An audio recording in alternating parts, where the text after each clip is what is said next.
Assalamualaikum warahmatullahi wabarakatuh. Bismillahirrahmanirrahim. Alhamdulillahirrabbilalamin. Wassalatu wassalamu ala asrofil anbiya'i wal mursalin Sayyidina Muhammadin wa ala alihi wassabihi ajma'in. Amma ba'du. Belakangan ini, jagat media sosial sempat dihebohkan oleh pernyataan seorang ustadz yang menyebut bahwa Wali Songo adalah tokoh fiktif atau sekedar dongeng pengantar tidur.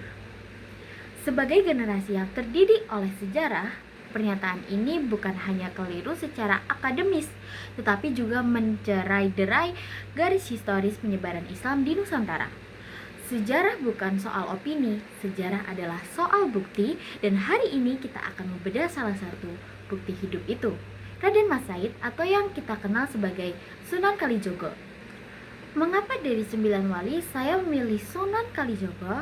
Alasan utamanya adalah inklusivitas atau jejak fisiknya yang paling benderang. Jika Wali Songo disebut tokoh fiktif, maka kita harus menghapus eksistensi Masjid Agung Demak. Kita harus membakar seluruh naskah pewayangan Jawa, dan kita harus melupakan asal-usul sekaten. Sunan Kalijogo adalah jembatan emas antar kebudayaan Hindu Buddha yang mengakar kuat dengan ajaran Tauhid Islam.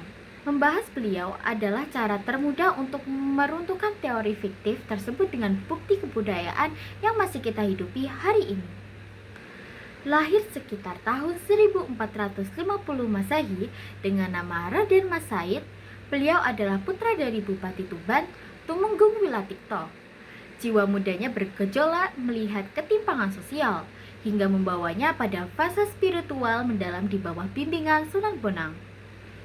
Beliau bukan tokoh khayalan, namanya tercatat dalam berbagai kronik sejarah mulai dari babat Tanah Jawi hingga catatan-catatan komparatif dari luar Jawa.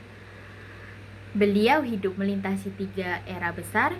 Yang pertama adalah akhir Majapahit, Kesultanan Demak, hingga awal berdirinya Kerajaan Mataram Islam. Silsilahnya jelas, keturunannya nyata, dan makamnya di Kadilangu Demak dan masih diziarahi oleh jutaan orang hingga detik ini. Apakah jutaan orang berziarah ke makam sebuah tokoh fiktif? Tentunya tidak. Strategi dakwah Sunan Kalijogo adalah sebuah mahakarya. Beliau tidak menggunakan pedang, tidak pula menggunakan pemaksaan.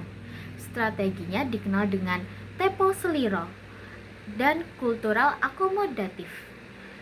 Ada 3 pilar utama dalam pendekatan dakwah beliau.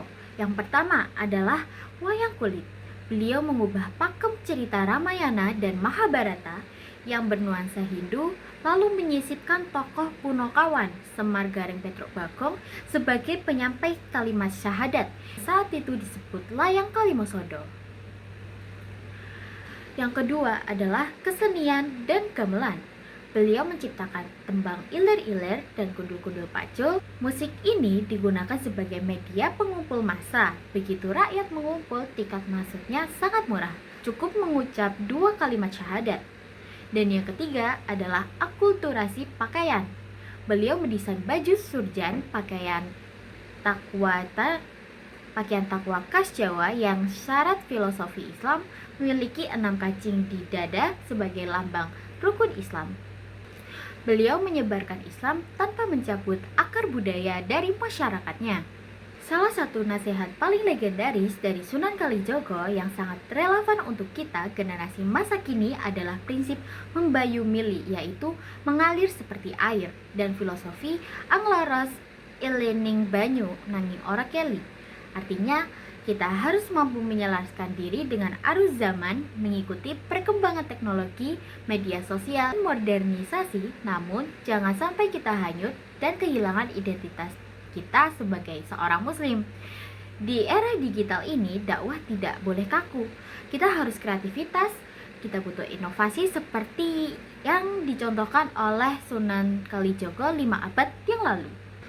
Terima kasih banyak kepada teman-teman semua yang sudah menyimak video ini dari awal hingga akhir. Semoga narasi singkat ini bisa membuka mata kita dalam sejarah Islam di Nusantara, dibangun oleh tokoh-tokoh nyata yang cerdas dan visioner. Harapan saya, mari kita menjadi generasi yang melek literasi, Jangan mudah goyah oleh satu dua ceramah yang berusaha mengaburkan sejarah bangsa kita sendiri. Pelajari, pahami, dan rawat warisan para wali. Sebagai penutup, ada satu bait pantun untuk kita semua. Pergi ke pasar membeli mangga, mangganya manis dimakan bersama. Jangan ragukan Sunan Kalijogo, jasanya abadi penuntun umat beragama. Wabillahi taufik wal hidayah. Wassalamualaikum warahmatullahi wabarakatuh.